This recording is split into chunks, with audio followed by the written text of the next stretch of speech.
All right, so he wowed us in January, and now a couple of weeks removed, we get the chance to talk to the Fierce FC bantamweight champion, Michael Sear. Michael, it is wonderful to have you. Thank you so much for joining us for a little bit of time. And how has life been post getting that championship belt just a couple of weeks ago? Thanks, man. Yeah, it's been good. Of course, the weight cut kind of lowered my immune system a little bit. Got a cold last week, but besides that, I've been great. So That's unfortunate. Have you been able to get back in the gym? I saw that you got that brown belt, but was it like brown belt and then get sick and then you haven't really been in the gym, or how's that kind of been? yeah, it was a few days after that. But no, I've been I was in one day last week, just pretty much to go in there and do some jujitsu and got the brown belt, and then came back. This week is when I've been coming back today and yesterday. I've been back in the gym, so feeling a lot better. One of the big things I wanted to ask you about is it seemed like your star and your stock really grew from this specific last fight. I mean, Eddie Bravo shouted you out on his page, but on top of that, like being on MMAfighting.com, all these different big avenues that noticed your fight. What was that kind of process like? Did it surprise you in any way? What was that like those couple of days, maybe 48 hours post that fight with Yazan Haji? I mean, you don't really feel it. You see some cool stuff, whatever, and that's it's cool. It's really cool to see Eddie reposting it. He reposted one other time when I almost had a twister, which was pretty cool as well. But this time, actually being friends with him on Instagram and having him repost it, that's even cooler. Having him actually know who I am, put a face to the name to the face, whatever. But yeah, no, it's been hit. It's a lot of the things that you don't really think about when you're just training hard and you're trying to get to the top. You see things like articles or people reposting and whatnot. It's cool along the way, but something that it's more surprises me than anything. So I do know that Eddie has some connection to Warrior Camp. I don't know exactly the extent. How did that all come to be? Yeah, we've never been Warrior Camp has never been like a 10th Planet affiliate, but there's a lot of guys who've trained at 10th Planet gyms at Warrior Camp, or like my coach, my original coach Jesse Hardenbrook, who I started with. He's still at the gym, still coaches. I actually was training with him this morning at the 6 a.m. class. He teaches that one. And Pablo's the head coach of the gym, but Jesse teaches some jiu-jitsu classes. And Jesse, when he was up to a purple belt, I think was belted through Eddie. There was a 10th Planet affiliate in Spokane years ago. And so that's kind of where I got a lot of my background of knowing some of the 10th Planet system and whatnot. But really these days it's Pablo and one of my other training partners, actually two more training partners. But Zach Snyder is runner up in the last combat jiu-jitsu worlds. And then Jillian Knowles, she's took first place in the Medusa combat jiu-jitsu. So got two teammates that do it. And then of course Pablo was in combat jiu-jitsu before that. So Eddie knows a few of us, so it's good. What do you make of the combat jujitsu scene? Obviously, it's a big one and it's growing. What do you make of it, and how does that competing in that kind of help you in terms of MMA grappling? Well, I mean, it's a tough room when you come into Warrior Camp and you go to just pretty much any class. It's going to be some high level people there, and it's a fun atmosphere. Everybody's having fun, but it's a little bit more serious than just say a regular jiu-jitsu gym. So there's already that, because there's a lot of MMA fighters and mostly an MMA gym. Our jiu-jitsu class is either a lot of MMA guys. There's still a lot of just recreational people, probably over half, but there's a lot of combat jiu-jitsu, MMA, and then also just people that are training and doing tournaments in jiu-jitsu. So it makes the room a little bit tougher. And then having that combat jiu-jitsu / MMA, it's right up the same alley with the type of grappling. So a lot of scrambly guys, not a whole lot of gi jiu-jitsu. We do gi a couple times a week, but that's about it. So it's mostly no gi, and it was a really wrestling heavy gym for a long time. It still is, but people like Daniel Swain, Josh Reddinghouse, Joel Thomas, Pablo was a wrestler. My other coach Jesse Hardenbrook was a wrestler. So everybody has jiu-jitsu and has their black belts, brown belts, whatever, but they're also good wrestlers too. So all of that combined together makes for it's good combat jiu-jitsu athletes. And then it's just a step above that regular jiu-jitsu style. So some half guard type techniques and things like that aren't as good for it. You know, you can still make a game out of it, but it's at least in MMA, top half guard is one of the best spots for me for ground and pound and stuff. So I really wanted to ask you about that Dirt Devil submission. I'm not gonna lie. So I was calling the fight. I didn't know who won the fight up until you got up and put your hands up in the air. And there's a little bit of a delay on the call because I couldn't see what the submission was. I've been grappling for about 5-6 years. I'd never seen anything like it. So could you kind of break it down for me a little bit and what you were trying to do? And do you think that Yazin felt it? And then he like how did that all come to be? I guess I should say. yeah, so I was struggling with finding a choke. I slipped under the chin a couple of times, actually twice, and he defended it pretty well, getting his back sort of to the mat side and getting his head under mine. And so I really wasn't I don't go all in on it. I kind of feel it out and try to get it. I'm not going to squeeze when I don't have the choke real solid. I did have the body triangle pretty good a couple of times, and then when I switched sides on the body triangle, I got a good lock again on it. And then one thing that we do, my buddy Daniel Swain taught me.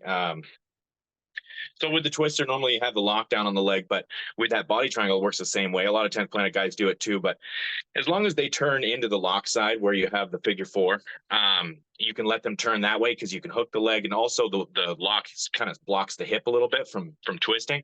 So that's where the twisting motion comes in. It's a little bit of a hit or miss with some guys, but for the most part, it kind of just like the twister does. It's the same thing, that fire up the spine. It sucks, but you let them turn into that side. I just kind of played with the arm a little bit, let them turn into me. And once you get the arm passed by, you just do like a windshield wiper.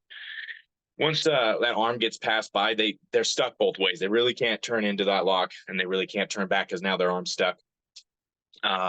So I had him pretty locked down, and then I was squeezing on it. And actually, if you watch back on the video, you can kind of see his arm move on the other side. He went to tap at first. I'm pretty sure it was a tap. So I started letting go, and then I was realizing, oh shit, the referee's not seeing that. So then you see me re-grip and pull it again. I feel bad, but oh well, it's a fight, and that's what happened. But yeah, so it was good. I felt it really tight. I mean, that body lock wasn't going anywhere, so I figured that would do it. And it's safe to say it's kind of like definitely not the same type of submission, but it's almost like a buggy choke where it's like you kind of want them to kind of fall into the trap, and then once you get it, then it's basically locked in. Yeah, kind of like that buggy choke. That's a pretty good example because like the buggy choke is kind of a slow burn, takes a little while, but you really get them in there. But yeah, with this one you can just let them move into it, because a lot of times, I mean, you know how it is, you train, but once you start turning and you feel like, oh, I can slip through this body, I can slip around. If you go the wrong way, if you go towards the lock side, it's gonna be way harder to get out of that. And somebody that knows what they're doing can kind of keep you there. So it's tough. I'm sure you have been asked about this so many times, and I apologize for asking, but I just have to ask, what was it like being in the cage, hearing echoes of Mullet over and over and over again, and getting that Idaho Falls backdrop behind you? Well, coming into it, I kind of knew that I'd be the hometown guy, sort of, even though that's not my hometown. My wife's family's from there, and so we knew a few people down there. I've been down there many times. Probably twice a year we go down there. So that was a cool thing going into it. And then I had my wife and her family there, and then my parents even drove down. It's kind of a long drive from up here. It's about 7 or 8 hours. And so it was good. I had that in the back of my mind that I knew they'd be cheering, but there was a few other people having fun with it. And I think I picked the right walkout song walking in. People were singing to that, and the crowd was kind of just all, that was a good crowd. That was fun. And honestly, during the fight, so just knowing that people were going to be pretty excited and whatnot. And it was already a loud crowd and everything, but I was so focused. That first round I wasn't too focused, and I didn't hear them at all. I didn't hear them actually chanting that.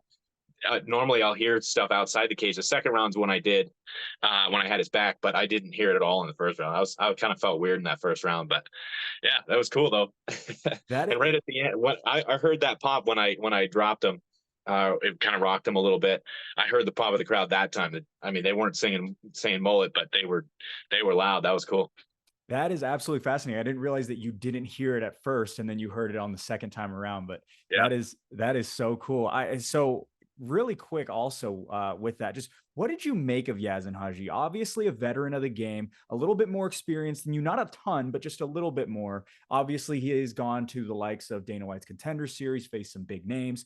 What did you make of his performance, and what did you make of you getting a win over him and what that means for the trajectory of your career? Yeah, honestly, that was a good fight. We had, it's tough to on your way up find good fights, matchup wise and whatever. It things just land in your lap. We've had tons and tons of fights fall through, but having a guy with a better record than me is always the goal. The next fight I want to be the same thing. It is what it is. We'll see what happens, that was a big one for me. I think he's pretty good at like Taekwondo and stuff. I know he teaches at a school that I saw. And then, yeah, he seemed like pretty good, but I was thinking, I wasn't sure if he was going to try to take me down. I think he thought the same way if I was going to try to take him down. And our game plan was actually just to go in there and to outbox him because we thought my hands would be a little faster. And turns out that was the case, but it took getting through that first round to find that out. One of the big things I've been wanting to ask you is how did you get into a gym? Because my research may not be serving me correctly, but I don't think you've been at this necessarily your whole life. You've been at this for a handful of years. Is that fair to say? Yeah, I think it's 6 years now. I started in February, so it's like 6 years almost exactly. But so the end of February, I think, will be 6 years for starting jujitsu, and then about a year and a half, maybe a year after that or so, I started messing around with MMA and hitting the MMA class, and then jujitsu kind of carried me through in the beginning, and got some wins with that, and then just kind of ran from there. Did you wrestle, taekwondo, anything growing up as a kid? When I was 5, so my dad was a state champ wrestler in Maine, the state of Maine, and so he always had wrestling. And he found a program out here that was kids wrestling, and so I went and did that from about 5 to maybe 10 years old. I think it was 5 years, maybe 6. I'd have to look back and see, but anyway, yeah, I had fun with that for a while, and then I kind of like lost the love for it. Didn't really, I actually pretty sure I won all but like 2 matches or something as a kid. I was a small kid. I was pretty lightweight, I'm sure, or whatever. But I had fun with it, and it was good. But then I started getting into ball sports, baseball and basketball and whatever. So I did that for high school. I was always fairly athletic. I ran cross country, stuff like that. But yeah, never did any combat sports besides the little bit of wrestling as a kid until then. What got you back in from ball sports in high school to getting back into an MMA gym years later into your adult life? I was getting kind of, I was just find something to do, and I had nothing to do. So after high school, I had a couple of scholarship offers for cross country because I was pretty fast, but I didn't want to keep running all throughout college and whatever. So I didn't do that. And so I played baseball locally just on a men's league, and that was fun. And then I stopped doing that, and then was like, I got to find something else. And finally I just, started watching UFC Fight Pass a lot, and then was like, geez, I gotta try it. Went into the gym and got my ass kicked at 6 a.m. By a couple of buddies of mine now. And yeah, I just never looked back. I had to do jujitsu I was just going to go in and do MMA because I was like, I'd probably be okay at the ground. I could pick that up pretty fast. And boy, it took a while because, yeah, I just got beat up all the time. But then I did start with jujitsu for a while, and then doing that, then I could feel competent and not getting submitted and whatever all the time. So then I started doing more striking and then well-rounded MMA.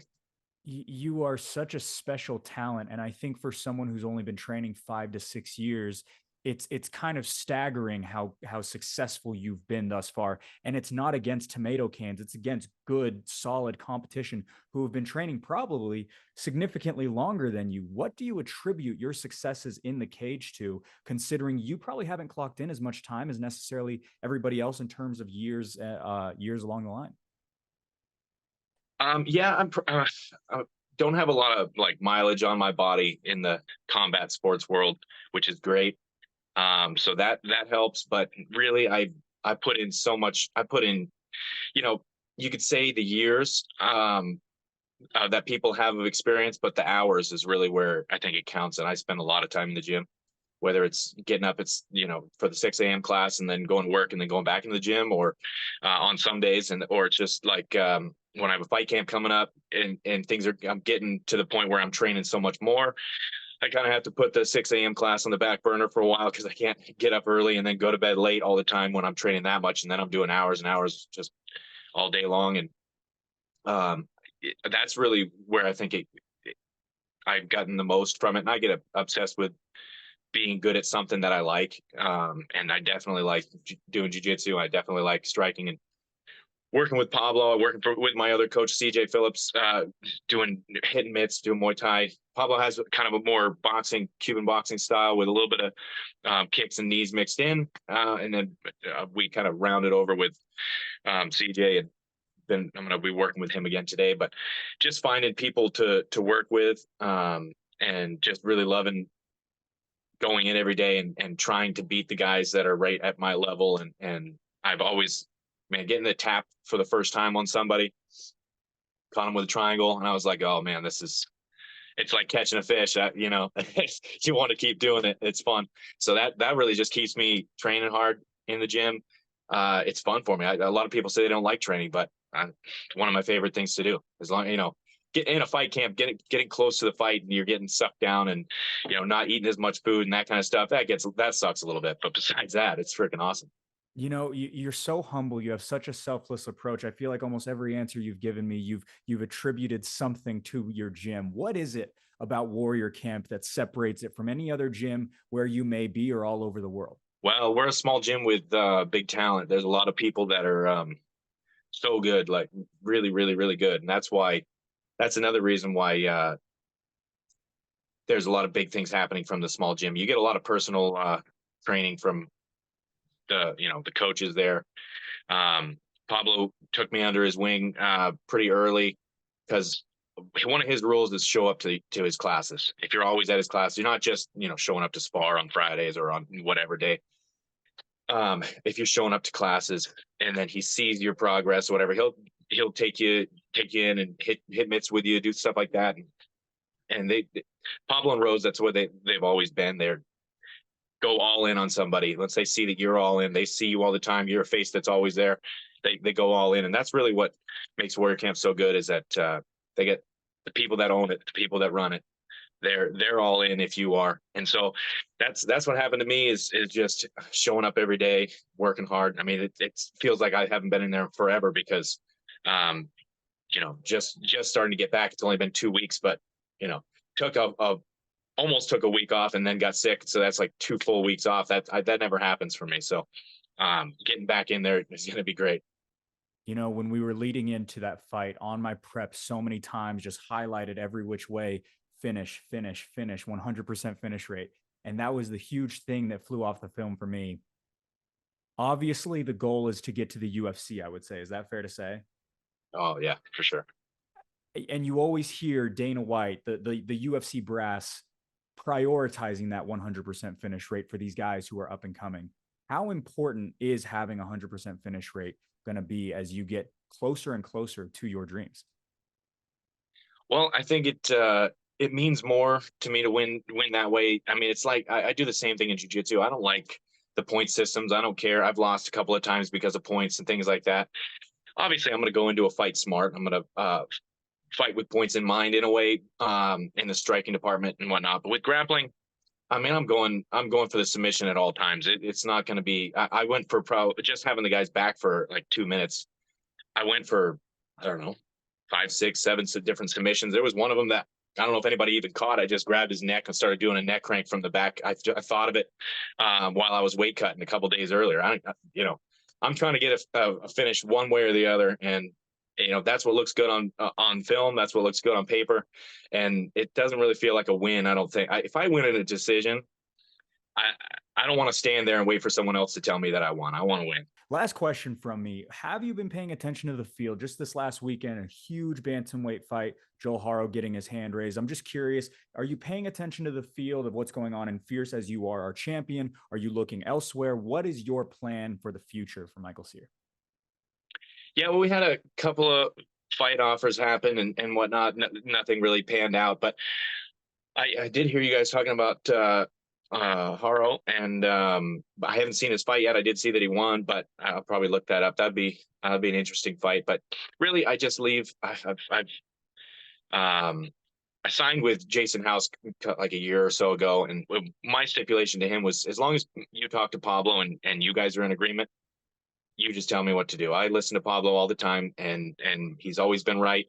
So I'm not going to stop. If he thinks the fight's a good fight, we're going to do it. No, I always say yes to. If he gives me a call, I just say yes, and that's the way we go with it. So we'll see what they come up with. But yeah, if the timing's right, I'd love to come back. That was a fun atmosphere there in Idaho Falls, whether it's there or in Utah. That'd be fun. Well, he is a special talent, and we hope to see him again soon. Michael Sear, the Fierce FC Bantamweight champion. Thank you so much for the time, Michael. Thanks, Blake.